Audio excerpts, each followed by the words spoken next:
We're getting a little boy from an orphanage in Nova Scotia, and he's coming in on the afternoon train. Oh, how do, Matthew? Is the afternoon train due soon? She's waiting for you on the platform. She? My name is Anne Shirley. Anne spelled with me. It's a girl. I can see that. The 1985 Anne of Green Gables miniseries almost never happened the way we know it. From flooded houses to burning corsets, leech-infested waters to fake red dirt, this beloved adaptation was wild behind the scenes. Number 14 is absolutely bonkers. Fact 1. The director wasn't even a fan. Listen, this one is straight up hilarious. Kevin Sullivan, the man who gave us one of the most beloved literary adaptations of all time, didn't even like Anne of Green Gables when he signed on. He took the project purely as a business move. Imagine that. The last time he'd read the book was back in 5th grade, and he had to force himself to sit down and read it again just to make the miniseries. Sullivan approached it like a corporate proposal, not a passion project. But somewhere between page 1 and the end, something clicked. He ended up creating a version of Anne that would define the character for an entire generation. Sometimes the best art comes from the most unexpected places. Sullivan proved you don't have to be a superfan to make something magical, you just have to respect the work and bring your A-game. Fact 2. They completely rewrote Anne's backstory. The original novel keeps Anne's traumatic past pretty surface level. Lucy Maud Montgomery gives us hints about her rough childhood, but Sullivan wanted to dig deeper. He expanded Anne's dark backstory significantly, showing exactly why this girl needed her imagination to survive. The script made it clear that her wild fantasies weren't just quirky personality traits. They were survival mechanisms, coping tools she developed to escape the abuse and neglect she experienced in those foster homes. But Sullivan didn't stop there. He also moved the entire timeline forward to the Edwardian era. Why? Aesthetics, honey. The Edwardian period had brighter, more romantic visuals compared to the original Victorian setting. Think pastels, lighter fabrics, and that soft, dreamy quality that makes you want to climb into the screen.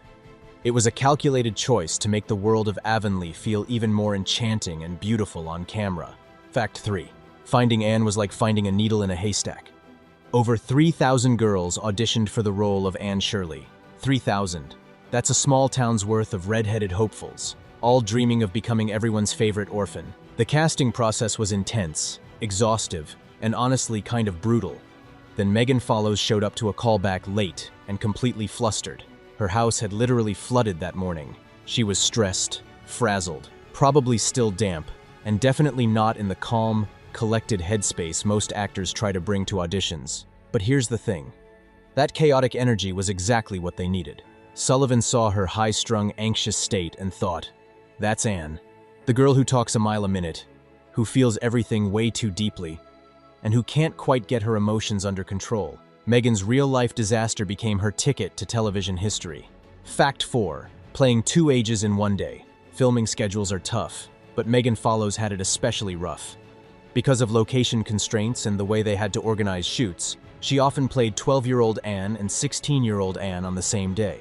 Imagine the mental gymnastics required for that. One minute you're an innocent child arriving at Green Gables for the first time.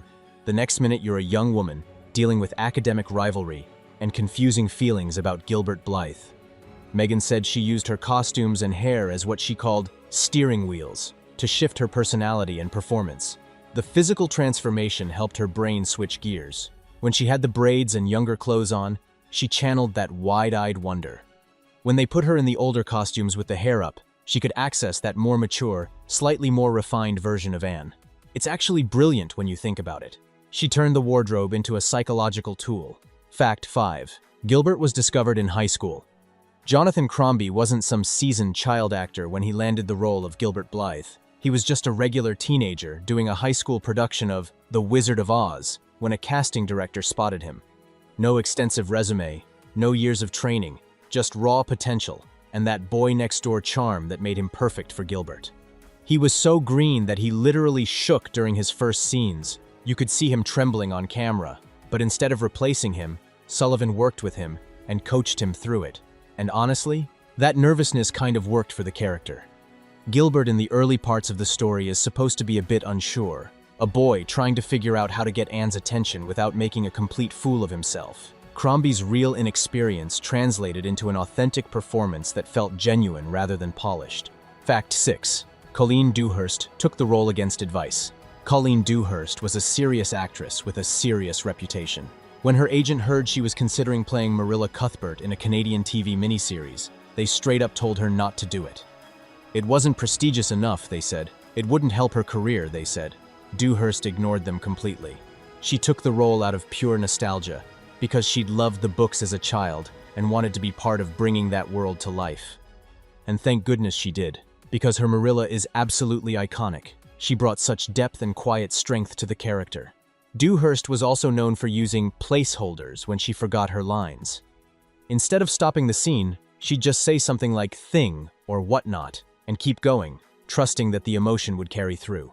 She also fought for one of the most moving scenes in the entire miniseries. The moment where Marilla tells Anne, "You're my own flesh and blood," wasn't in the original script.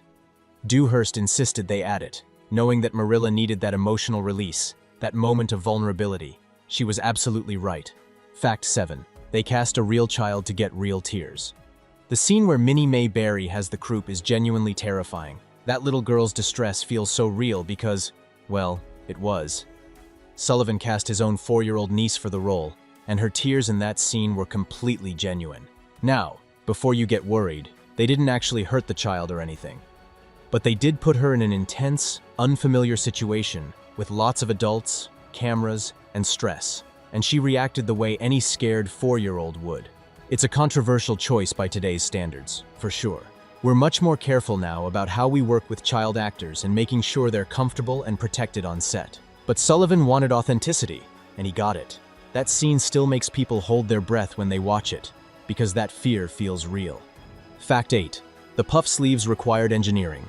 Anne's obsession with puff sleeves is one of the most memorable parts of the story. When she finally gets that dress with the big, beautiful sleeves she's been dreaming about, it's a moment of pure joy. But making those sleeves stay properly puffed on camera was a whole production in itself. The costume department had to physically stuff the sleeves with fabric to keep them upright and maintain that exaggerated shape. They couldn't just rely on the natural gathering of the material. It had to be structured, engineered almost, to look right on screen.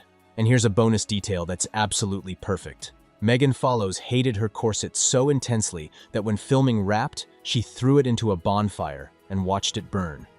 After months of being laced into that thing, dealing with the restriction and discomfort, she wanted to see it destroyed. Honestly, respect. That's the kind of energy we need. Fact 9. The Lady of Shalott scene was a nightmare. That dreamy, romantic scene where Anne floats down the river as the Lady of Shalott, it looks magical on screen, all misty and ethereal and poetic. Behind the scenes, it was an absolute disaster. First problem, the water had no current. The boat wouldn't move on its own, which meant they needed crew members to physically tow it through the water. Second problem, the water was infested with leeches. Yes, actual leeches. So you had these poor crew members swimming through leech-filled water, trying to pull a boat with a teenage actress lying dramatically in it, all while staying out of the camera's frame. It took hours to get the shots they needed. Megan was probably freezing and uncomfortable in that boat. The crew was dealing with leeches attaching to their skin, and Sullivan was trying to make it all look effortless and beautiful. That's movie magic for you.